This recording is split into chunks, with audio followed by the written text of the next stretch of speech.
Hi friends, welcome back to Farm Girl Diaries. My name is Caitlin and today we are doing a garden tour. So grab a nice beverage, tea, a cocktail, and join me in the garden. It is a beautiful summer evening. One of my favorite things to do in the evening after a long day of work, after I've done all my chores, I like to grab a cocktail and walk around the garden and see what's coming up and growing in the garden. I try to pace myself because I will come out to the garden multiple times a day and see that if the seed I planted 5 minutes ago has germinated yet, or the plant that is this tall has grown 6 inches in the last 2 hours. So I try to make rules for myself where I don't come to the garden every single day. I try to come every other day. But we are headed into the weekend, and they're calling for I think as of right now about 5 straight days of rain. So my time in the garden in the next couple of days might be a little limited, but that's okay. We have other things we need to do. My house severely needs vacuumed. I have been just hand sweeping it and not running the vacuum. Um, Most of my floors are hardwood, so the broom works fine, but my rugs do need swept. But when it's nice, like right now, I can't bring myself to be inside. So we are going to soak up the sun while we can. And then when the weather forces us inside, we clean our house because she needs a little attention. So,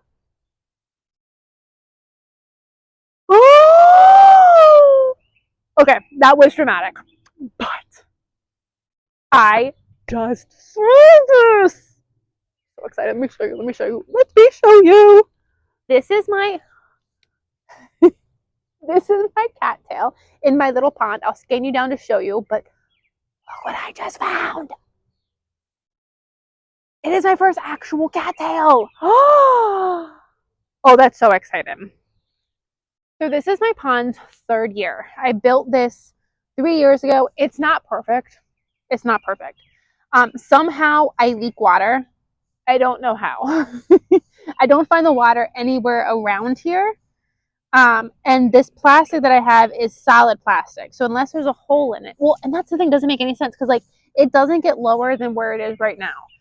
So it's like there's a crack somewhere along this line, but I can't find it. So this pond lives at about this area all of the time. I could honestly probably make it shorter so it doesn't look like it's completely empty. But then when I have company come over, I do fill her up, and I have a sprinkler that needs full sun, but this sprinkler, and it needs the filter cleaned out. That's why it's not running right now. That I just realized. But I'll fill this up. The sprinkler will be running, and this is just such a beautiful addition to a garden dinner. So I love my pond. But the goal with the pond was I wanted fish. With the level that this kind of stays at, fish are not possible right now. Number one. And number two, I put fish in here once and they all died within like an hour. So I think my city water that I have is too chlorinated. So this would have to be filled up naturally by rain. And again, it for some reason it doesn't hold. It doesn't hold. So it doesn't hold water. So I'm happy with it at this level. And then again, I fill it up and it only lasts me for like a day maybe before it kind of filters back down. I don't know where there's a crack or a hole. I have no idea. But last year was the first year that I had frogs living in here. So I have a ton of like rocks that I have kind of propped up in here. And I'd have frogs come like sunbathe on the rock. So I'd come out here and I'd hear like the toads, like, or they were toads or frogs, hop into the water. Um, I thought I heard one hop already this year. I haven't seen anything since. So I hope the toads slash frogs come back. But then this is my cattail. This is 3 years old. And this is the first time it's given me an actual cattail. So I am ecstatic. So one of the things with me is I am very cheap. I don't like to spend money if I can do something like that I already have around my homestead. So I take a lot of my plants and I use them for decoration inside. I'll put a couple pictures in here to show you. So what I'm really excited for is for that cattail. If I get more of them, that'll make gorgeous decoration for inside my house. So um, I'm so excited. I didn't even know that was growing. That's so exciting. Okay, let's see what else we can find in this garden. Okay, I came out today and I spent probably an hour to an hour and a half out here weeding. So everything does look a lot better than it did. And you're gonna look at it and you'll be like, Keelan, I still see weeds. It looks so much better. Um, so what I'm trying to do is I'm trying to do like half of the garden a week. So like last week I did that half the garden. This week I did, or today I did this half the garden, and I did touch up some places down there. I need to get more straw and cardboard. The way I mulch my garden is I do straw and cardboard. Um, and so I've done this top area up here. I already did this earlier this winter. Weeds are starting to come through. I probably should do another layer of it, but I'm making note, like I need to mulch that back area of the garden first. And straw costs money, and I don't have a lot of money, so we do it in segments. Um, One of the things that like I'm getting better at, but one of the things that really bothers me is I look at all these gorgeous gardens online on social media. I know you're not supposed to look at online stuff as real. I know, but I do. I want their gardens. And I look at these gardens. One of my favorite ones to look at is Dina Cat. I don't think that's her Instagram handle. Her garden looks so orderly all of the time. There is never a spare weed anywhere in her garden. And so I'm like, I'm feeling good about mine. And then I go look at her garden, and then I'm like, mine should burn in a living pit of garbage. um, so I'm really trying to embrace the concept like I have a full-time job. I don't have any help in this garden. I'm trying to embrace that concept. So we're happy with how it looks now. It could be a whole lot worse. The fact that there aren't as many weeds as there could be is a win. So let's look over here. So this trellis here, which you can't really see anything because I had a really bad year with my snap peas, is growing me snap peas. Here are the snap peas. They should be well above here. They're down here, but they are flowering. So I was afraid I wasn't going to get any. And they have some coming. So I at least will get some. I normally do freeze these. So that probably won't happen this year, but we'll have to see. My Brussels sprout. Look at that Brussels sprout. Like, I mean, isn't it just stunning? Stunning, stunning, stunning. And then over here I have a carrot. This is a carrot I planted last fall that I left in here. I actually missed it, and I kind of ended up letting it go to seed because carrots, when they go to seed, are Darrow or Queen Anne's lace. So I'm gonna like, you know what? I'm gonna let him go to seed, and I'm gonna have some Queen Anne's lace. So a couple things with what we have going on in here. With the snap peas, I normally do like to freeze snap peas. Um, I love snap peas. I love snow peas, and they freeze okay. You have to blanch them first, and then I like to let them thaw completely, and they freeze decently. Um, are they as good as fresh snap peas from the grocery store? No. Are they a good fix in the middle of winter when you're craving snap peas? Yes. Um, they don't roast up near as well as they do when they're fresh, but again, in the middle of winter, they hit the nail on the head. I have people all the time ask me, both my personal life and on here. So let me start there. In case you're new to me, hi, I'm glad you're here. The way I grow my food is all of this food. The first priority for this food is it's for pantry. It's for my winter eat-in. So I will do fresh eat-in out of it, and that's a challenge that I'm doing for myself this year. I'm hoping I have enough of everything that I can enjoy more fresh eat-in. But the priority is to give me food for the summer, spring, or summer, fall, winter, spring. My grocery bill has gotten very small, and there are a number of things that I don't have to buy anymore because I grow them all myself. Things like broccoli, I'm growing entirely myself. Potatoes, potatoes with a caveat. I am growing all of my own potatoes to eat, but I planted all of my seed potatoes that I had left over from the last 2 seasons of growing potatoes, and I want to do a fall growing of potatoes. And I don't have any seed potatoes to plant. I don't have any potatoes left over to plant. So I am going to have to buy potatoes just for planting purposes. But the potatoes that I'm consuming at this point are 100% grown by me. What else is grown by me? All my tomato products and all my pepper products. I'm not buying any tomatoes. I'm not buying any peppers from the store. And that might be it. So tomatoes, potatoes, peppers, and broccoli. Those are the 4 things I'm entirely growing myself. Oh, green beans. Add green beans to that too. I think I'm missing some stuff. Green beans, asparagus, raspberries. I think I'm missing some stuff, but those are like the big things.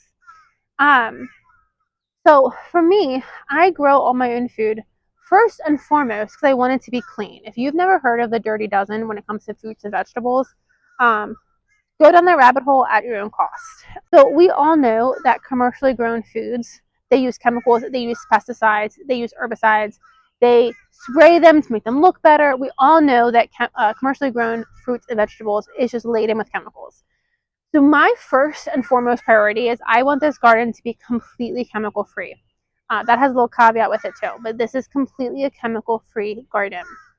Um, so that's why I do prefer to grow my own food and eat lesser quality in winter. I could go to the store and I could buy asparagus, snap peas, and broccoli from the grocery store 1,000% in January when it's not growing in my garden.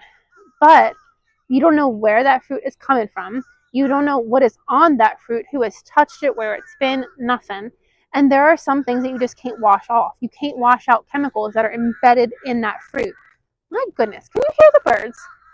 They are so loud. They are so loud.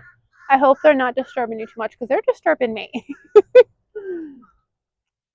I digress. Anywho, um, so with that said, that's the main reason why I grow my fruits and vegetables is I don't want the chemicals. I try to lead a largely, as much as I can, chemical-free life. You're not going to succeed in every single area. I still go out to eat. I still go eat at other people's houses who don't live the way that I do. But for the way I live, this is the way that I like it. So that does mean that like in winter, I'm using all frozen vegetables and I'm doing it myself. So it's not like deep. So when you buy like frozen broccoli and frozen corn from the store, they have like a much colder setup for how they freeze. It's like a flash freeze process that they can use. So I can't use that same process that they do. So even my broccoli and my corn isn't the same quality as the frozen stuff you're getting from the store. However, mine always has more nutrients than what you're buying from the store. I know there's no chemicals on it. I know how it was grown. I know where it's been. And there is a sense of pride when you put together a plate and almost everything on it was grown or made by you. So that's my first why I do what I do. I said there was a caveat with the chemicals. I don't put anything on this garden except for I have started spraying a poison. I don't know what it is. My dad whips it up for me. It's probably like the equivalent of Roundup, unfortunately. I have really bad thistle in this garden, and I just talked to my neighbor this weekend, and she said all of us suffer from thistle. She said it's a neighborhood problem. We all have it, and she's frustrated with it too. So thistle, I've spent years. It first started in my windmill garden. It's now moved up into my garden. It's now moving up. It just keeps moving. And I've been on it this whole time. I have pulled and pulled and pulled. I have dug it up. You can never dig it up enough. It has a taproot. I have tried everything natural. I put cardboard and plastic. I put landscape cloth. I've done everything I could think of to get rid of this thistle. And not only am I not getting rid of it, it has continued to encroach into my garden. And now it's fully through my garden, and now it's moving up. So I'm not winning the battle of the thistle. So in order to try to hopefully get my garden thistle free, last summer I started spraying the thistle. I think that helped. It's still coming back, so I think I need to keep up on this for a couple of years. I think it's done. I don't want to. I definitely see, even though I only spray the actual thistle, I can definitely tell that I have surrounding plants that are affected by it. So at this point, I'm not currently spraying. I need to, I think. I'm going to try to kind of wait until the end of my harvest season before I go spray again, but then I will spray again. So there has been stuff sprayed on my ground, never on my plants, never in my garden beds, but on the ground. So technically, I can't say my garden is organic free, but between you and me, it's organic free. Okay, so that's my pea story. My Brussels sprout story is this is my third attempt to grow Brussels sprouts. I've never been successful. So what you do with Brussels sprouts is mine aren't doing it yet, so I have nothing to show you. But in the armpit of the branch, so you have the stem and then you have the branch. In that armpit is where your Brussels sprouts grow. And so I was told you snap off the leaves to give the Brussels sprouts a place to grow. I've done that every single time. My Brussels sprouts are still very small and loose, not even like a nice tight Brussels sprout. I did that twice, didn't really get anything. They take a long time to grow. Since it's June, I put these in March, and this one is just starting to get to get the little baby Brussels sprouts. None of the other ones are yet. It's going to be a while until they produce. So I was like, this isn't worth it. I'm taking up a lot of space. It's a lot of time, and I'm not getting any edible Brussels sprouts. So then last year I saw apparently you cut off the top of the stem, and then it stops trying to flower, and then it puts all its energy into ripening the Brussels. That makes sense to me. So this is my third or fourth attempt, maybe my last attempt, but I am going to try to, once they start producing, I'm going to snap off all the leaves along the stem, and then I'm going to actually take off the top completely. So the only thing the energy of the Brussels sprout can go into is my Brussels. I love to can Brussels. I make a bowl, and this is actually, I think this recipe came entirely from Rachel at that 1870s homestead. She came up with this recipe for a balsamic canned Brussels sprout. It is fantastic. So I really like to have canned Brussels sprouts on my shelf. They can really well, and they taste really good. They're actually like a little bit pickled, which sounds weird. I cook them just like I would do a fresh Brussels sprout, and I really, really like them. But then also I think Brussels sprouts probably freeze pretty well. Cabbage freezes really well. So I'm thinking Brussels sprouts also freeze really well. So I'm hoping I have enough to do some canning and to do some freezing. And that would be hopefully another vegetable that I can take off the list. I don't buy anymore. I grow myself. So let's keep going. I spent a long time just in that little space. Next we have our strawberry bed. And I just weeded this guy. And when I weeded him, I saw I had a whole bunch of strawberries I need to pick. As soon as these strawberries stop producing, and they're producing like crazy, as soon as they stop producing, here's one nice one that I let go just a little too far. That sucks. But as soon as these stop producing, then I'm going to take the cover off, this netting off, and that'll make it easier. Oh, come in here. That'll make it easier to get to these weeds. If I were to take the netting off before the strawberries were done, I wouldn't have a single strawberry to harvest. The netting is incredibly important to make sure. I have a couple of strawberries that have gone just too far. Shoot. I'm trying to get out here and pick every single day.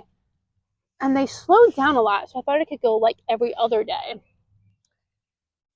And I have a couple, not many, but I have a couple that have just gone too far. But if I didn't, like I was saying, if I didn't have the cover on here, I wouldn't have any strawberries. The rabbits would eat them all. Rabbits, squirrels, mice.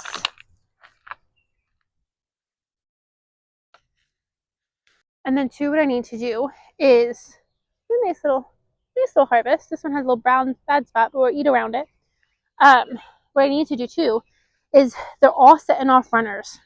And I have runners trying to escape the garden or escape this bed.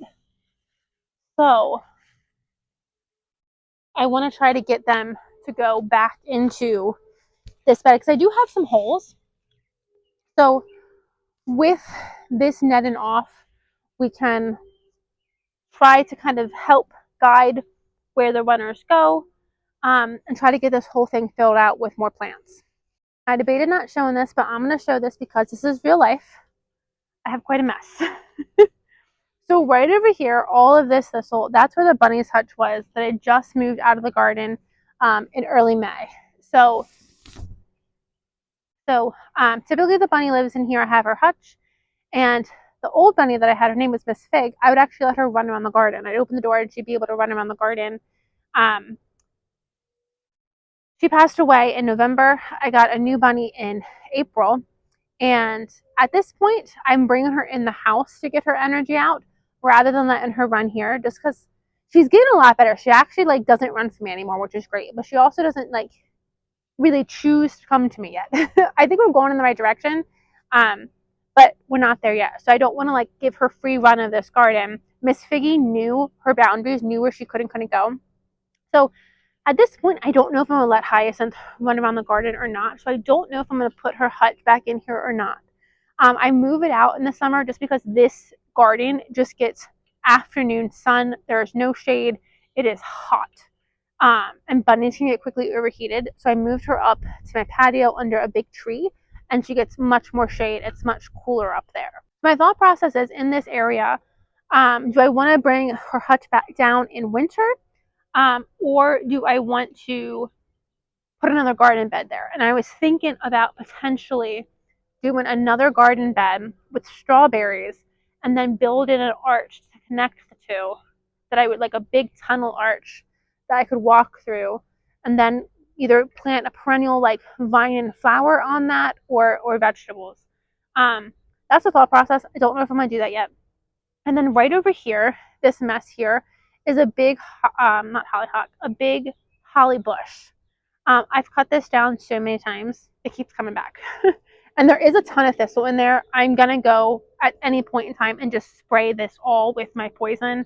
It's far enough removed from the vegetable, so I think it should be fine. The holly bush doesn't die though. So I've been waiting to bring my dad's chainsaw down to cut it up, and we just haven't had time yet. So that's something that we're going to do one day, hopefully here soon. Cut all that down, clean out all that thistle. So the problem is, because there's a big holly stump right there, I can't really do too much there. And because it keeps growing back, I can't really garden there. So it's kind of an area that's kind of just like left alone. So if anyone has any ideas on how to like fix that, hide that, cover that, whatever, please let me know. So this is a mess. We ignore it. But I'm standing right here, and I'm going to get you guys and kind of scan you around. From right here, she looks really pretty. I'm not going to lie.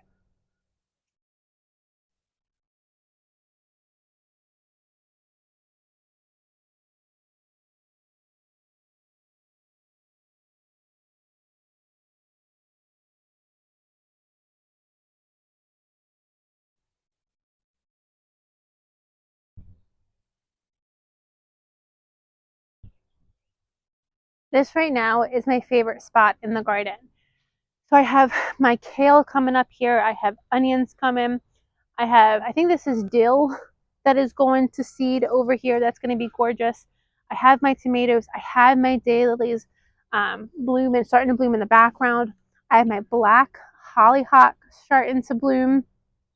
I have zinnias and marigolds blooming. I have white flowers on my snow peas. I have a ton of snow peas on here. From here, I can see another hollyhock with my pink geranium. So right here is just where I want to live.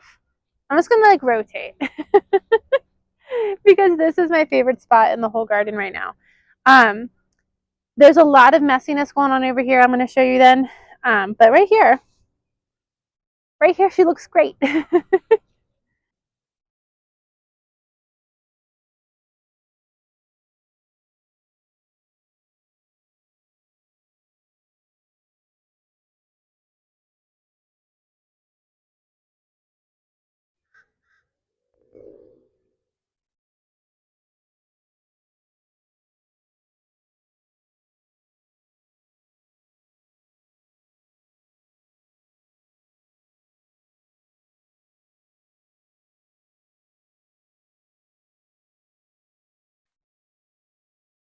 We have our snow peas, which are really giving us a beautiful flush, really starting to come in with our snow peas. I'm thinking tomorrow we're gonna have roasted snow peas for dinner. If you've never roasted snow peas or snap peas, do yourself the favor, do it. It's fantastic. I've already picked a few, and I've just been eating them fresh. I have about a handful, 5 or 6 or so, on my kitchen counter now, but I can see probably another handful in here that I'm going to leave till tomorrow. I'm going to pick them fresh. I'm having burgers for dinner tomorrow, so this will be a fantastic side to go with my burgers. Delicious. And then down here, I have 3 zinnias. So these snow peas will go for probably about another month or so, if I'm lucky, and then they'll start petering out. So when these are gone, The zinnias will hopefully fill in this space, and then down below, the marigolds I hope will get nice and bushy and help fill in this space. I have some random sunflowers. I also threw okra in corners. I always throw okra and sunflowers in corners of beds along trellises. Um, so I threw okra and sunflower seeds and cucumber seeds in here. I don't see any of them germinating yet, but you never know. You never know what can happen in this garden. um, so this bed is doing really, really, really good. And then if we scan over, so this bed is my onion and kale bed. So we can see my kale is looking beautiful. I've been harvesting a lot of that for the bunny. I've eaten a little bit of it, but I need to make some more kale salads. But if you are growing kale, one of the things that you can do is you can pick this and dry this. And then add this to your cooking, and it makes a really good nutrient addition. Right, soy? Right, soy? Oh, you agree, huh? So that's something I like to do. I already have some kale already dried from a previous year, so I'm probably not going to do that. But my kale is doing beautiful. And then my onions, we already gave our onions onions and our random dill. We already gave our onions a haircut. I might need to come give them another haircut. I'm thinking I need to fertilize them with, I forget what the nutrient is that focuses on root growth. I forget what that is. I need to Google that. But I think I'm gonna need to fertilize them with that because they haven't really started to put any attention into their bulbs yet, and their onion tops are huge. I did a video where we harvested these, but I didn't do a video with how I process them. You can freeze these. You can add these directly when you're making chicken broth or chicken stock.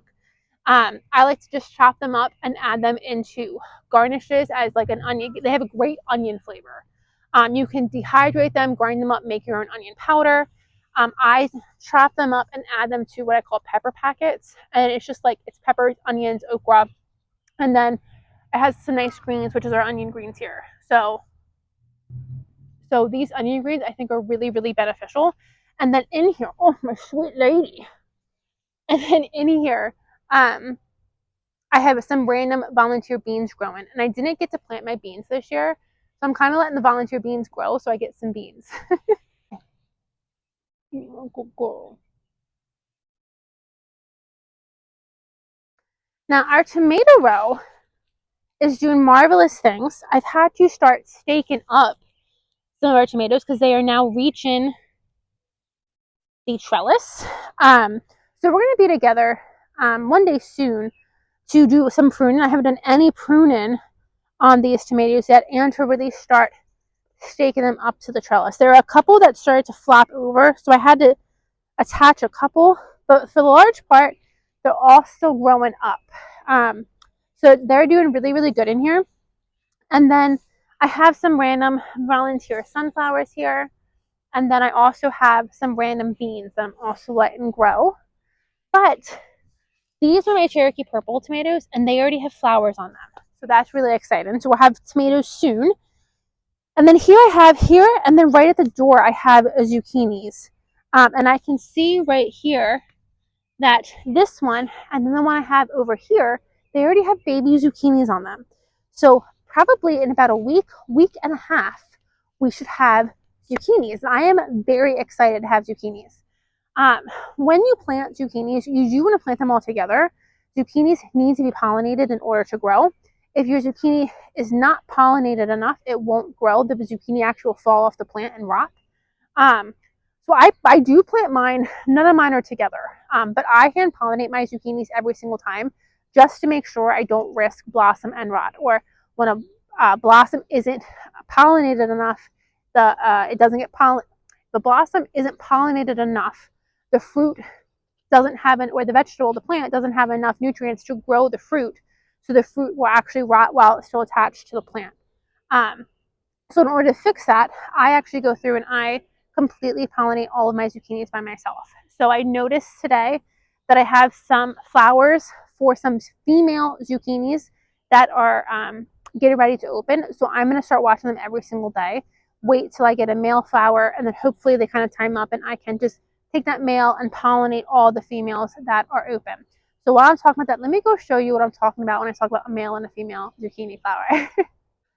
So right here, here is a female zucchini flower because we can see that we have the zucchini.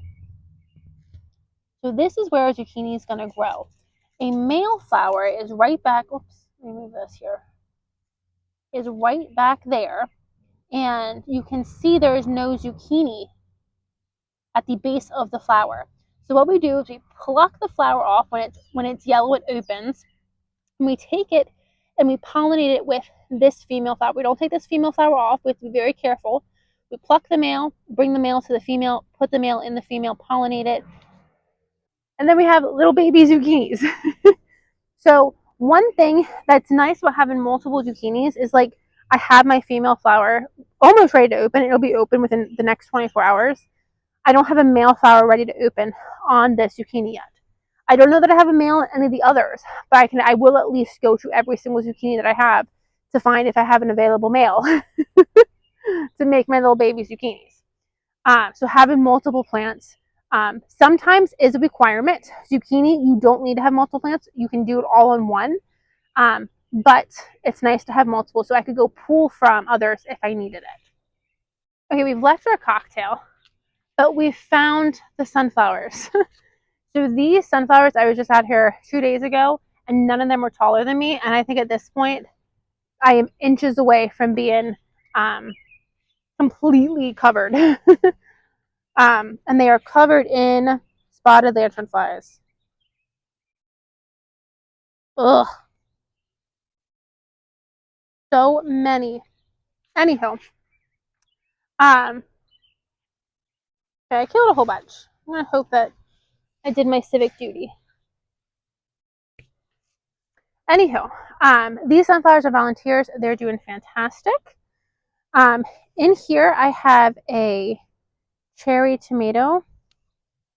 In here I have a, it's not a sun gold. It's what I got this year instead of a sun gold. It's a like sugar sweet cherry tomato.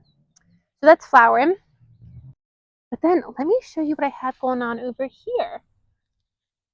Look, can we see right in there? Right in there. I have some grape cherry tomatoes that will be coming, or grape tomatoes that are already set in. So they will be ripe any day. I'm really excited to have tomatoes. I want a fresh tomato.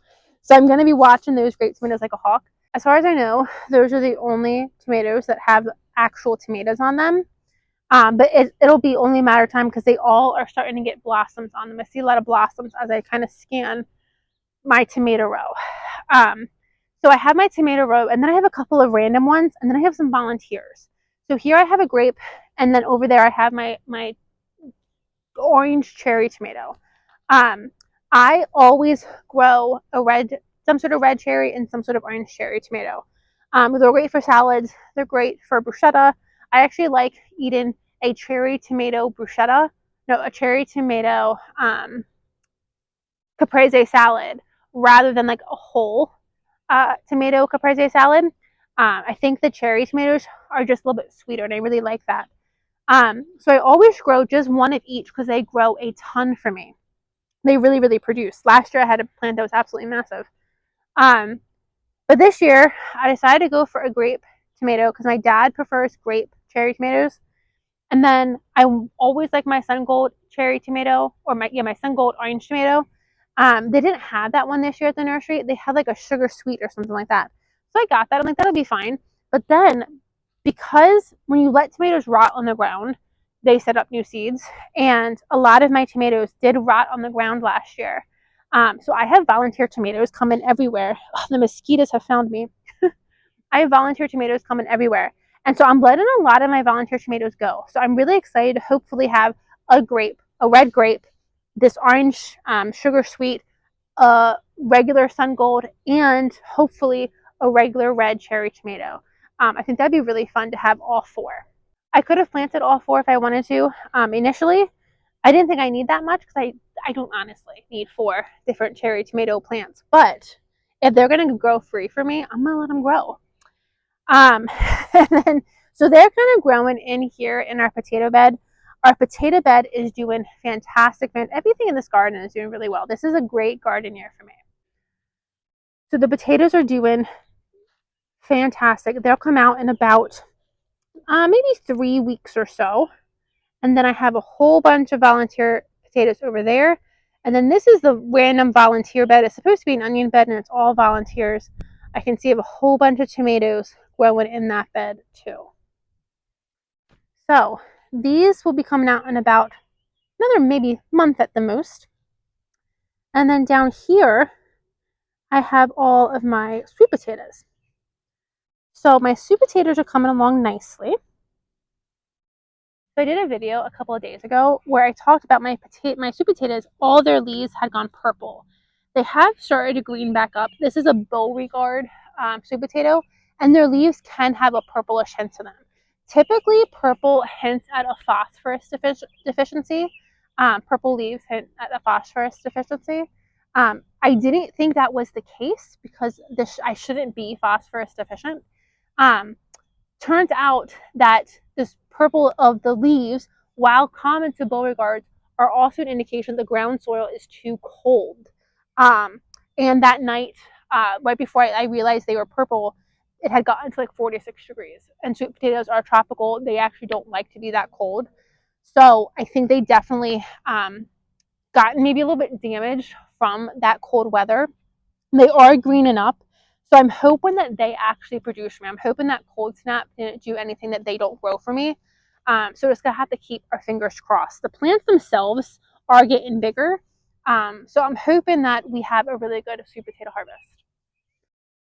And then in here, we have our broccoli. We've been harvesting our broccoli, but we have weeds. But we have a whole bunch of babies coming, so we'll be doing another broccoli harvest very soon. And then I have kohlrabi coming. So I have a whole bunch of kohlrabi kind of scattered. There's one right there. There's some back in here. So hoping that I have a nice little batch of kohlrabi to pickle for my pantry shelves this year. Our cabbage is looking fantastic. I'm going to show you my cabbage. Our cauliflower has grown fantastically. We haven't had any heads start forming yet, but I'm hoping that comes soon. Look how great these cabbages look. I mean, so our cabbages are doing really, really well. And then in here we have our cauliflower growing, but no heads yet. Hopefully soon. So I have this shade cloth on my broccoli right now. I've been saying all spring and summer so far that this year the sun is much more intense than it has been in previous years. I don't know why. I don't know what that means. But I have never had broccoli in May become damaged from the sun. And these all wilted one day in the sun. It wasn't that hot, but it was just direct sun, and they all wilted. That's never happened to me before. But we threw the shade cloth on. It has some holes. It's taken a beating in the wind this summer, so we might need to replace it. But it has done the job. It keeps my broccoli from wilting in the summer sun or in the sun. And it allowed all my broccoli to grow without going to seed. Had I not covered this broccoli with this shade cloth, I could have risked my broccoli going to seed, and then I don't get any broccoli. So this was a way that I could make sure that the sun wasn't causing my broccoli to just bolt on me. But peek the chair. So a few videos ago, I said how I was painting the chairs. I had chairs that I got from my mom. I traded her chairs. And so I finished that one, and I think that one looks so nice. I'm so excited. So over in this area, this is a very messy area. This is the area that I want to straw and mulch next. But along the back of the fence, I have some random pumpkins, a watermelon. Here I have some cantaloupe.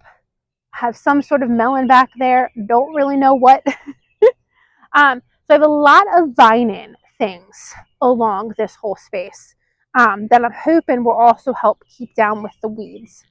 And then over here, let's move the tripod. This area, I did weed this area today. So the green is my plants. I have 4 butternut squashes. And then this is a gorgeous feverfew bush. On Monday, we just pulled all of the flowers off. We harvested all the flowers, and it is almost covered in flowers again. You can see all of these stems. We pulled the flowers off, and it's just going to keep sending out new flowers. So That is fantastic. Look at it. It's all over there. Gorgeous. And then down here is our pumpkins. I had one there. I actually put two there. I kept losing that one. But I have one there and then some over here. See, look at the mess of this. But doesn't that chair look, well, that chair will look nice. I planted wisteria on both sides, hoping to get the wisteria to take over and grow on that trellis. I got the wisteria cuttings from my mom, so I'm really hoping that they that they germinate. Well, they did. They rooted. I'm hoping they take. I put one in there that had the tiniest root, and it did well for about 3 weeks, and then all of a sudden it just died on me. So I put 3 more in that had really nice roots. So here's hoping they take. Okay, so I think that is about it with the vegetable garden. I'm going to grab my cocktail, and we're going to go do a quick scan of the flower garden. We have nothing really super exciting going on in the flower garden, but we're going to show you so you can keep up with it anyway. I had this zinnia open today, and then just do like a quick scan of the garden and my Sawyer Bell. I have a Cosmo coming, another zinnia in there. This black hollyhock is coming. Beautiful. Hey, Sawyer wanting to come to the house, so we're going to start with the patio garden first. It looks like it's really weedy. There are so many plants in here, so I'm so excited for them to start growing. Look at the sunset. Like, my golly. So here I have a volunteer calendula that is already massive. And this is a really, really good medicinal plant, so I'm happy to have that. And I have a ton of volunteers over yonder. But then, look at this garden in the sun. Goodness. So we're going to walk around it. This is my little succulent garden. Succulent fairy garden. I think that plant back there, this one, and this one. Oh, and those ones, they're fake. The rest are real. Oh, that one's not real. That one's fake. But that one is real. So half of them are real, half of them are fake. But I'm really excited to especially get the real plants established and how pretty that is going to be. I really like the idea of the succulent and the little fairy garden. I think that looks really pretty here. I think that looks really pretty here with my herb garden and my peach tree. Here's some of the back end. We have a lot blooming. So over there, I have beautiful rutabaga I'm obsessed with. My fire pokers. Definitely some weeds. I've been pulling weeds out of here like crazy. So I'm surprised I still have as many as I do. But I have lilies that are coming. Poppies. I have gladiolus that's going to be coming soon. My Shasta daisy is getting ready to open. We have a lot in here. There's really a lot in here. And then we have our beautiful lilies here. Look at them. Aren't they just stunning? I come to that garden. I see more weeds, and I feel like I pull all the weeds that I see. And then 20 minutes later, I walk by, and there's 1,000 more weeds. I don't understand. Okay, so we're going to wrap up this garden tour with the back end of our garden. So this is what I call the flower farm area. This is where I plant just flowers for cut-in. I love to have flowers for bouquets, and I want to try to sell them. I put a couple out last year. I sold one. I already put some bouquets out this year for Easter. I didn't sell any. That makes me feel a little depressed because I would love to make some money selling my flowers. But even if they're just for me, that's fine. I love flowers. And I have flowers growing in the vegetable garden behind me, but sometimes I don't like to take them because the bees really like them.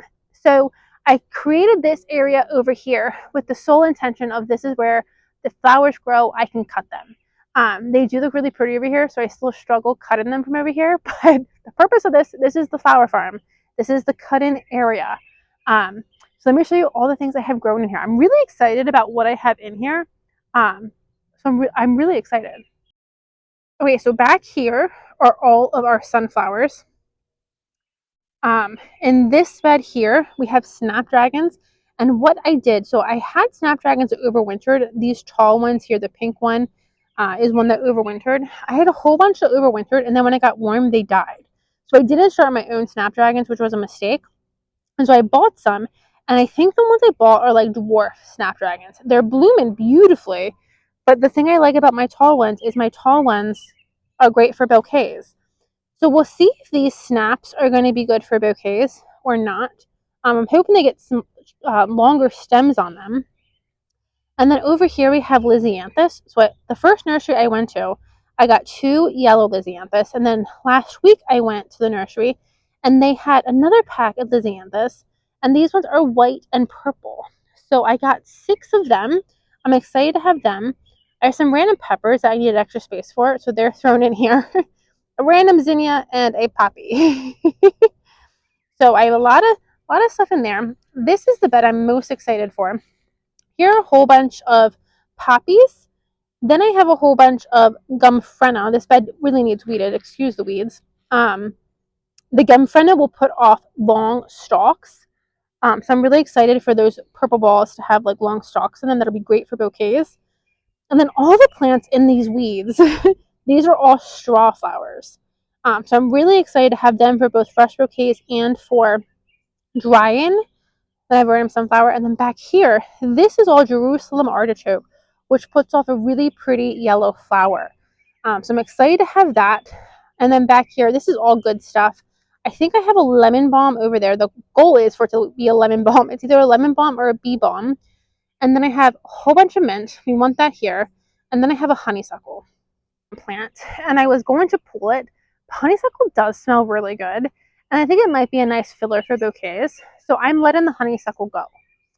And then I have this back bed behind me. This I did plant sunflower seeds in. And I'm pretty sure it was just a massive feast for the squirrels. I think I just fed some squirrels. So I am going to hopefully get a dry day or a dry period this weekend to come replant that with some more sunflowers. And then that will stagger our sunflowers. We'll have those coming in. And then by the time those are done, hopefully the squirrels leave them alone. I have these ones coming in. So now we're going to walk down here to our windmill area. The windmill garden has daylilies. The windmill garden has daylilies and roses in full bloom and thistle, but you know, we ignore the thistle. How pretty. My peony is already done for the year. And then we have some other things coming in. Another daylily, some gladiolus, some irises, lilies. So, butterfly bush. We have a lot of plants in here trying to take over the thistle. So I'm excited to see how that's going to go. I think this is going to be the first year that looks decent. Normally the thistle wins that, and I'm hoping that I get a hold on the thistle this year. Okay, great, great, great. So I walked in a raspberry patch to see when I can pick raspberries, and there are a whole bunch of raspberries ready to pick. Maybe not quite a full bowl, but definitely something. So I'm not going to pick them today. But tomorrow morning, I think I'm going to make my coffee and come out here and pick some raspberries first thing in the morning. And then what I really want to do is I really want to make a raspberry crumble. No, not raspberry. A mixed berry tart with like a crumble topping. Doesn't that sound good? So I have strawberries still producing just a little bit. Then I have raspberries. I have blackberries in the freezer. Let me show you my blueberries. If I could get blueberries into this combination, I would be such a happy girl. So I have these blueberries netted because I want to get their blueberries. I didn't get the ones in the garden netted in time. So I lost some of their blueberries. And that's okay. Look how many this one has. So I've never gotten a pile for this one. The birds have always gotten it. Really hoping that this one gives me a pie. And then just check out the front porch and soy. I think this area is looking really, really nice. I love all the flowers. I just think it's so pretty. And then over here we have roses. We just gave them a prune, so they should be putting off some new roses. I have a lily tucked in there. But my sedum is looking really, really nice. So I said I was going to end the garden tour down there. We're going to end it out front. I want to show you the green stalk, and then I have an amaryllis blooming I want to show you. So let's go check out the green stalk. My green stalk is doing really good. We have basils and lettuces. Our nasturtiums are still coming. They haven't started blooming yet. So I'm loving this. I've never loved this as much as I do this year. And then I also did a pot full of lettuce. So what I did is this lettuce, actually it was in February. We planted lettuce in I've dirt on my face. We planted lettuce in a pot and soil bag, and then we covered it with like a container, and we grew lettuce in February. Well, it was still growing. I needed to move it somewhere. So I moved it into this pot, and I moved it into this pot. And I'm obsessed. I've been cutting off of these. I've been having fresh salads. That's been really, really fantastic. And so what I'm going to do next year is probably the same thing. I'm definitely going to start my lettuce in the pot and soil bag and cover it. But I'm also thinking I'm going to start lettuce in these flower pots too. I think it would look nicer if I started in here rather than like I transplanted the bag of soil. But I'm obsessed with this lettuce right outside my door. And it seems to be lasting longer. Like the temperature today was 85, and in the heat in a regular sun garden that would have bolted. So here on the porch, I think it might be surviving a little bit. I also transplanted my cilantro from the herb garden into here in hopes that this porch is shaded and it'll last longer. But I'm obsessed with this green stalk this year. This with the lettuce and basils and herbs and rosemary and all kinds of things in here. I'm absolutely obsessed with this. So I have lettuces I've been picking from. It's been really, really good. And look, I just got this daisy. My mom bought me this daisy last week, and I'm obsessed. Okay, let's just show the garden now, and then I promise we'll end this video. It's been like 15 hours long. Pretty pansies.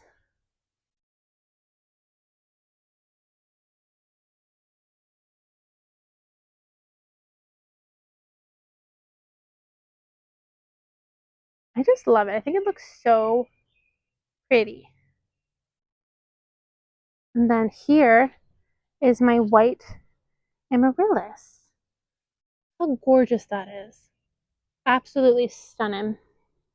My hydrangea's getting ready to bloom. That'll take over that whole thing. That will be gorgeous. Stunning. So I think it looks fantastic. I'm really loving how pretty everything is.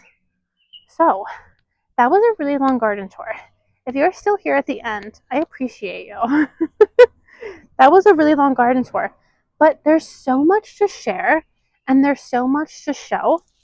So how do you do it quickly? But I am going to end this. I need to feed the bunny dinner time, and then I need to get a shower, and I need to watch Ginny and Georgia. If you watch that show, I am starting the new season tonight, and I'm so excited. So I want to make sure I have time to watch at least one episode before bed. So thank you guys so much for joining me on this garden tour. Probably about a week and a half ago, I thought the garden looked really ugly, and I was really kind of disappointed. And we are turning a new leaf. I actually think she's really coming into herself, and I'm really loving her. I don't think it depicts so much on camera.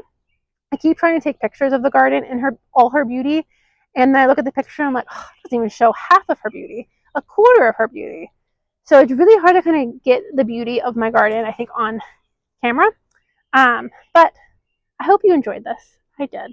I enjoy hanging out with you guys and showing you my garden.